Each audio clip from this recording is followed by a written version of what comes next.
psychological. What he's saying is once a year, should there be a psychological checkup for police officers?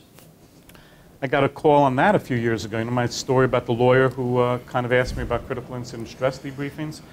And he said, hey, we're thinking every 3 years, or every 3 years, there should be a psychological fitness for duty. In fact, I think this went on a listserv, and I got flamed. That was the last time I went on a listserv. But I still stick with my opinion.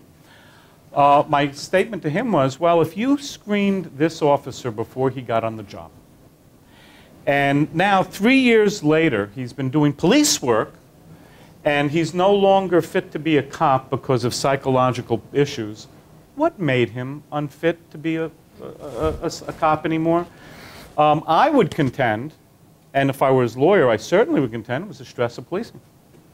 And if basically it's a stress of policing that made him unfit, that's a job injury. And that's a 3-quarter retirement. And in New York. I mean, I don't know how it is here, but if you're injured, if you're disabled on the job, you know, some have half, some have 3/4. But let me tell you, all of a sudden, that was like, whew, what a can of worms. So now, I don't want to be a cop anymore. I don't have that many years on. I'm going to be taking my mandatory 3rd-year psych. I'm blowing that. I'm going to talk about the Martians. And that person, I was silenced on the phone, and it was like, oh, okay. And that was it. Never heard from him again. That's my opinion. Basically, Mark, there has been a big movement in that direction.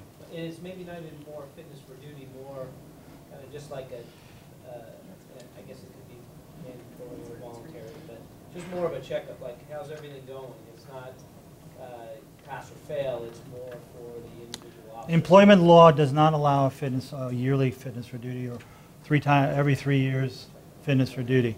That's going to be the one thing, and these guys that do assessments know better.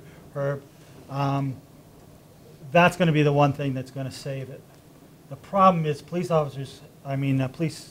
chiefs use the term fitness for duty when it's not a fitness for duty. It's just a mental health evaluation.